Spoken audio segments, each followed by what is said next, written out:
उपमुख्यमंत्री कनकवर्धन सिंह, पूर्वतन सभापति समीर महांती, ओडिशा सरकार राजस्व एवं विपर्यस्त परिचालना मंत्री श्रीयुक्त सुरेश पुजारी महोदय, परिवार बंधु,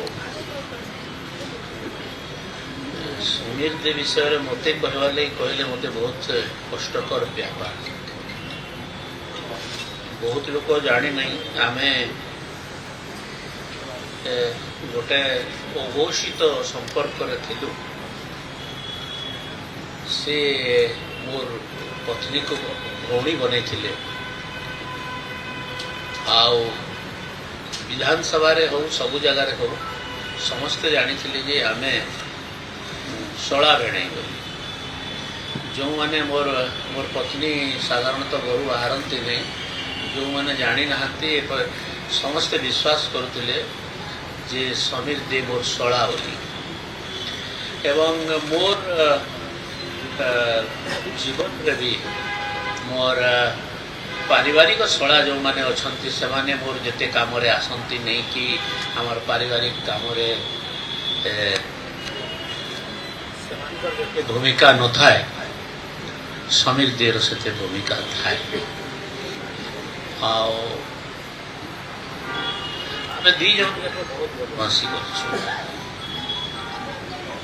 बदमाशी गोटे कथा कहूँ थे तालचेर मीटिंग थाए भारतीय जनता पार्टी रे साधारणतः मांस हुए से थर के देसी चिकेन होता प्राय 5-7 केजी देसी चिकेन होता आ बाकीटा सब बॉयलर चिकेन। तो आम दी जन गलु टे चाखा केमती चिकेन से चिकेन को चाखार आरंभ कलु। देखु देखु 5 केजी सरीगला आम दी जन। बाकी माने आसिले देसी चिकेन तो आउ देसी चिकेन कहीं पाइले। एमती अनेक कथा अच्छी जोटा कि आमर दी जनकर कथा पार्टी 100% कमिटेड। दुई जन जाक एबीवीपी रे थिलु। से एबीवीपी रे तोड़ा खाइतले कि किए जाने मु एबीवीपी रे तोड़ा खाइतला लोक। मु बीजेपी रू भी तोड़ा खाई, एबीवीपी रू तोड़ा खाई, स्कूल रू भी 2-3 थर तोड़ा खाई, कॉलेज रू 4-5 थर तोड़ा खाई। मु गोटे तोड़ा खिया लोक, सबु जगार मु तोड़ा खाए। बीजेपी रू एबे भी साइड लाइन अच्छी जानी सन आपण। तो यहाँ मोर जीवन गोटे अंग से समीर दे रही।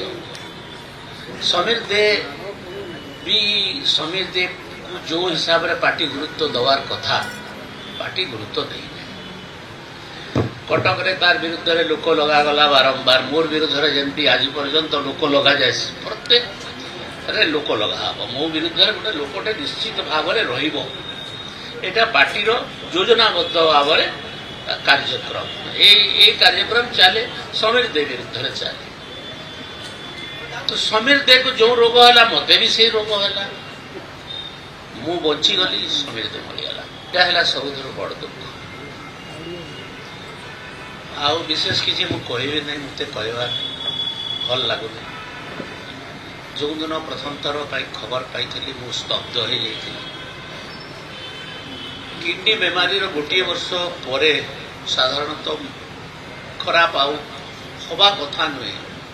कीर्ति खराब है, आदित्य माड़ी खराब है, समीर दे खराब है। आम 3 जन जाक बीजेपी रे सेम रोग रे थिलु, 2 जन खराब हो गए।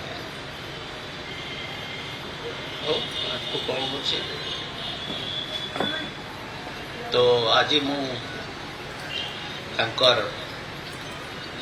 जो श्रद्धांजलि सभा गभीर श्रद्धांजलि अर्पण करुँची एवं ताको अपेक्षा करने लगी कहूँ। आमे भी बहुत जल्दी धन्यवाद।